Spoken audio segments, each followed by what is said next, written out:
Oi, pessoal, estamos aqui novamente, continuando aqui os nossos estudos, para falar agora sobre avaliação da aprendizagem, né? Esse tema tão importante que a gente já vem aí falando um pouco sobre metodologias ativas, né? Sobre aprendizagem baseada em projetos. Então a gente chegou agora a falar sobre avaliação, né? E aí a gente vai entender um pouco, né? Agora no início do assunto, né? Os tipos de avaliação que existem, né? E as suas principais características, ok? Então vamos lá, né? Uma definição básica de avaliação da aprendizagem é basicamente a forma como o professor coleta, né, analisa, interpreta os dados, né, dos nossos alunos, os dados provenientes da aprendizagem dos nossos alunos e utiliza esses resultados, né, de forma ou a reorganizar o processo educativo ou até de forma de dar um retorno, né, para a escola, para a sociedade, para os pais, sobre o desempenho daquele aluno. Então, é um processo aí, né, muito importante no percurso educativo. Quando a gente fala de educação, não tem como não falar de avaliação, porque a avaliação da aprendizagem realmente é parte essencial desse processo, né? Alguns autores até usam o termo avaliação para a aprendizagem, né? Porque a própria avaliação também é um momento onde a gente pode estar ali proporcionando para o estudante, né, aprendizagem ali naquele momento. Autores como Lucchesi, por exemplo, né, diferenciam a avaliação da classificação, por exemplo, que segundo ele, né, é o que a maioria dos professores faz hoje em dia. Através de provas, de testes, de atividades, a gente apenas classifica os estudantes entre os bons e os ruins, né? Então a gente está tendo aí um exemplo de atividade que exclui os estudantes. Para o autor, por exemplo, a avaliação é uma coisa, né, é uma atividade que deve ser inclusiva. A gente não deve classificar, a gente deve identificar as dificuldades daqueles estudantes com menor desempenho e promover ações, né, para que ele alcance também os objetivos de aprendizagem e não só aqueles alunos que possuem um alto desempenho, que possuem facilidade em assimilar o conteúdo. Então a avaliação ela deve ser inclusiva e para a aprendizagem. Deve ser também um meio de promoção da aprendizagem e não de exclusão, né, daqueles alunos que têm um baixo desempenho. Os objetivos dela, já falei alguns aqui, mas são basicamente, né, diagnosticar o nível de aprendizado. Então a avaliação ela está aí para isso, né, para mostrar se o estudante atingiu ou não os objetivos de aprendizagem que foram definidos durante aquele percurso. Orientar intervenções pedagógicas. Através da avaliação, a instituição de ensino, o professor tem em mãos ali um conjunto de dados importantíssimos que vão subsidiar, né, a tomada de ação, né, para corrigir os erros ali do percurso educativo, né, dar um feedback ao aluno do que ele precisa melhorar e, com isso, tornar o processo, né, algo alcançável. Estimular a autoavaliação dos estudantes, né? Então, a avaliação também tem esse papel de trazer ali para o estudante, né, a reflexão sobre as suas ações, e com isso, né, tornar esse processo também na busca pelo aprendizado autodirigido, né? A avaliação também está ali com forma de dar um feedback sobre o desenvolvimento pessoal do estudante e dar orientações de como ele pode atingir, né, o conhecimento necessário para conseguir realizar aquelas tarefas a que ele foi submetido. Existem três tipos básicos, né, de avaliação que a literatura traz, que é a avaliação diagnóstica, formativa e avaliação somativa. Elas podem acontecer separadamente, podem acontecer em conjunto, mas basicamente as características, né, essenciais de cada uma delas são essas. A avaliação diagnóstica é aquela avaliação que geralmente acontece no início da atividade de aprendizagem, né, onde o professor quer identificar o perfil dos alunos, quer fazer um diagnóstico da turma, identificar os principais problemas que eles possuem, né, as principais dificuldades de aprendizagem, para a partir daí, com esses dados em mãos, o professor propor, né, ações para suprir essas necessidades. Então, são exemplos, né, um questionário, por exemplo, que o professor aplica no início do semestre, ou no início do conteúdo, para verificar o nível de conhecimento tecnológico dos alunos, né? Vamos supor que o professor queira utilizar algumas tecnologias em sala de aula, então ele faz esse tipo de avaliação para poder sondar, né, o nível de conhecimento tecnológico ou o nível de conhecimento sobre qualquer assunto que seja, que vá ser importante durante o percurso educativo. Porém, ela não necessariamente pode ser usada só no início, né? Ela pode ser usada durante também, né? No decorrer do trajeto, o professor quer fazer algum outro tipo de verificação sobre o conhecimento dos alunos, ele pode fazer uso da avaliação diagnóstica também.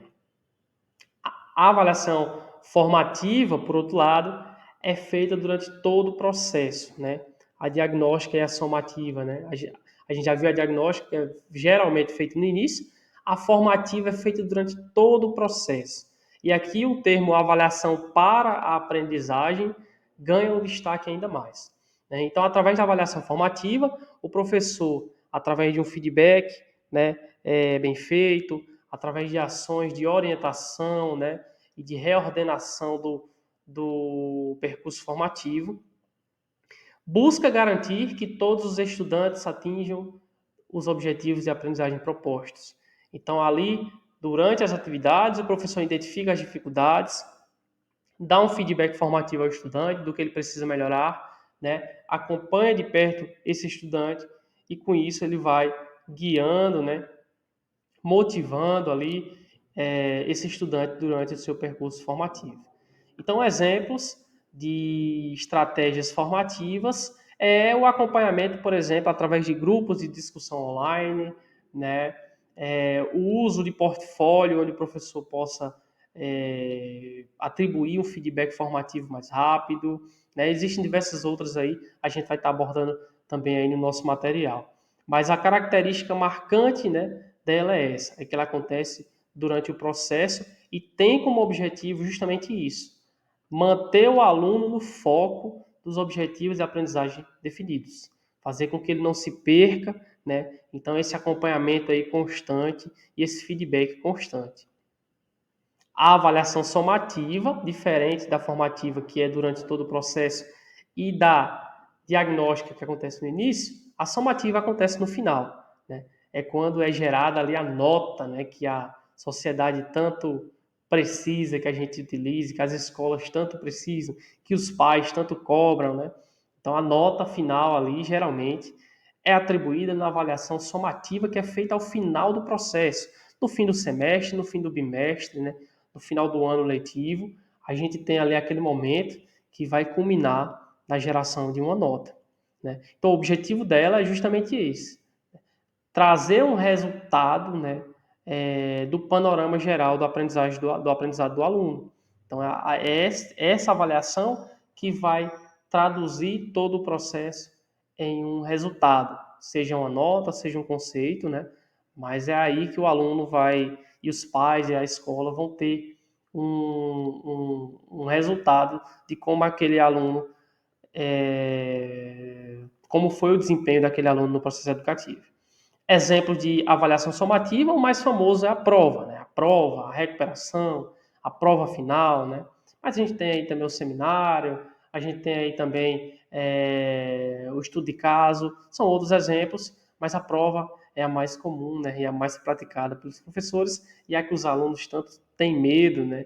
Ficam ansiosos, estudam para aquele único momento. Há autores que criticam o uso excessivo da avaliação somativa, né, que é o que acontece na maioria dos casos. Os professores usam e abusam das provas, né, avaliam o estudante apenas no final do semestre, então está ali a todo momento, né, abusando do conteúdo teórico, soltando ali muito conteúdo e deixa para avaliar o estudante só no final. E muitas vezes aquele excesso de conteúdo, né, a sobrecarga de outras provas na mesma semana, e entre outras situações que podem acontecer na vida pessoal do estudante, por ter só aquele único momento de avaliação ali, se ele não está bem naquele momento, né, ele pode acabar tendo um desempenho baixo, e nem sempre isso condiz com a realidade. Muitas vezes é um aluno que vem bem durante todo o processo, se esforça, participa das aulas, faz as atividades, mas no momento da prova, né, está passando por uma situação pessoal que vai tirar o foco dele e ele acaba tirando uma nota baixa. Então, é uma avaliação importante, né, a somativa, deve ser levada junto com as outras duas, mas quando feita de forma isolada, né, tende a nem sempre trazer um resultado condizente com a realidade, porque ela avalia o estudante apenas naquele momento, diferente da formativa, por exemplo, que avalia durante todo o processo, né, permite um acompanhamento mais de perto, a somativa foca apenas no último momento. Alguns métodos de avaliação, eu já citei alguns, né? Mas que são muito utilizados e conhecidos são as provas e testes, né? Que a gente costuma fazer bastante. A observação direta, a observação indireta também é um método avaliativo que poucos professores utilizam, né? Na hora de avaliar os seus estudantes. Muitas vezes por conta de uma pressão das escolas e da sociedade como um todo, né? Parece que só é bom aquele professor que reprova, né? Aquele professor que dá nota baixa aos alunos, o professor que tem poucas notas baixas na turma, geralmente é visto como um professor, né, bonzinho, que não avalia como deveria. Porque a avaliação é vista, né, perante a sociedade e até pelos próprios professores como uma forma de punição. E é isso que o Lucchesi traz lá, né? É isso que ele vai tentando lutar contra, que a avaliação não é punitiva, ela é inclusiva. O professor deve usar a avaliação para garantir que todos cheguem, né, aos objetivos de aprendizagem definidos. Então, o portfólio também, né, e os projetos, a aprendizagem baseada em projetos faz muito uso do portfólio, uso dos projetos, né, as rubricas de avaliação que não estão no slide aí, mas a gente já vai falar também aqui no conteúdo teórico, né, que a aprendizagem baseada em projetos faz muito uso das rubricas de avaliação, a autoavaliação, que é onde o aluno, né, ele assume a responsabilidade de forma crítica e reflexiva, avaliar o seu próprio processo de construção do conhecimento, a avaliação por pares, que é quando os colegas de turma, os colegas de equipe avaliam os desempenhos um dos outros, né? Então, o aluno também recebe o papel do avaliador, entende a importância disso e passa a avaliar o desempenho dos colegas. E isso vai desenvolver diversas habilidades, né? Como a gente já viu aí no nosso conteúdo teórico. Os desafios, né? A gente fala de avaliação, parece algo simples, existem diversos tipos, existem diversos métodos, mas quem é professor sabe que no dia a dia, né, com excesso de carga horária, com excesso de estudantes por turma, nem sempre a gente consegue fazer uma avaliação inclusiva e formativa, né, uma avaliação para aprendizagem, como a literatura preza. Então, muitas vezes, a principal dificuldade é a variedade de estilos de aprendizagem. A gente tem turmas extremamente heterogêneas, né, com alunos com diversos tipos de dificuldades, diversos tipos de necessidades específicas, né? E isso torna muito complexo o processo de avaliação, porque o professor deve adaptar essa avaliação para cada contexto, né? Deve levar em conta cada situação, e isso geralmente é bem complexo. Mas não é impossível, né? A gente, através dos estudos, a literatura já mostra que isso é possível, e a gente está aqui, inclusive essa proposta visa mostrar isso. Preconceitos e viés, né? Para fazer uma avaliação inclusiva, uma avaliação para a aprendizagem, o professor deve deixar de lado seus preconceitos, seus vieses, seus posicionamentos, né? E deve agir de forma mais imparcial possível, levando em consideração as dificuldades, né? Inclusive sociais dos estudantes, para assim garantir que essa avaliação seja efetiva e eficaz. Ter um feedback eficaz e oportuno. A avaliação formativa é muito importante, né? Então, esse feedback durante o processo, ele garante que o estudante chegue até o final. Como eu falei, quando você avalia o processo, mesmo que lá no final o estudante tenha alguma dificuldade, mesmo que lá no final o estudante passe por algum momento ruim, né? O professor já tem registro daquele excelente processo que ele teve e isso não vai influenciar tanto na sua nota, na sua aprovação, né? Na aquisição de conhecimento. Então, o feedback oportuno, eficaz, é muito importante na avaliação da aprendizagem. Por fim, pessoal, né, vimos então a importância de uma avaliação bem planejada. Não é só fazer prova, né? Os professores têm muito a rotina de repetir a avaliação, deixa salvo ali a prova, todo semestre só reimprime e aplica. Cada turma tem uma especificidade, tem um contexto, né? Cada turma tem suas características e deve ser avaliada com que isso seja levado em consideração, né? Então, planejamento, né, feito com base numa avaliação diagnóstica, numa avaliação formativa bem feita, né? Esse planejamento deve ser flexível, justamente por conta da avaliação formativa, para que, se você, professor, identificar que os objetivos definidos não estão condizentes, né, com a realidade daquela turma, você possa readaptar o seu processo e essa avaliação consiga trazer um melhor resultado. Então, a gente deve escolher o tipo de avaliação adequada ao objetivo educacional, ao contexto educacional de cada professor, né? E esses objetivos, quem define é você, professor, né? Claro, com base na análise da situação local em que aquela avaliação vai ser inserida, né? Mas use e abuse dos diferentes tipos de avaliação, use mais de um, né? Mais de um ao mesmo tempo, inclusive.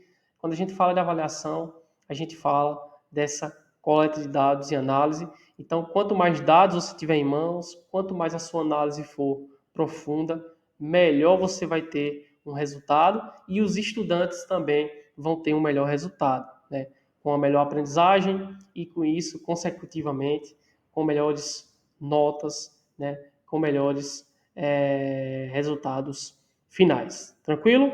Então é isso. Esse foi mais um vídeo. Nos vemos no próximo vídeo, né? E como eu falei anteriormente, leia o material teórico que está disponível no produto educacional também, que está muito interessante aí. Vocês vão ter muito mais informações sobre a avaliação da aprendizagem. Ok? Um abraço e até mais.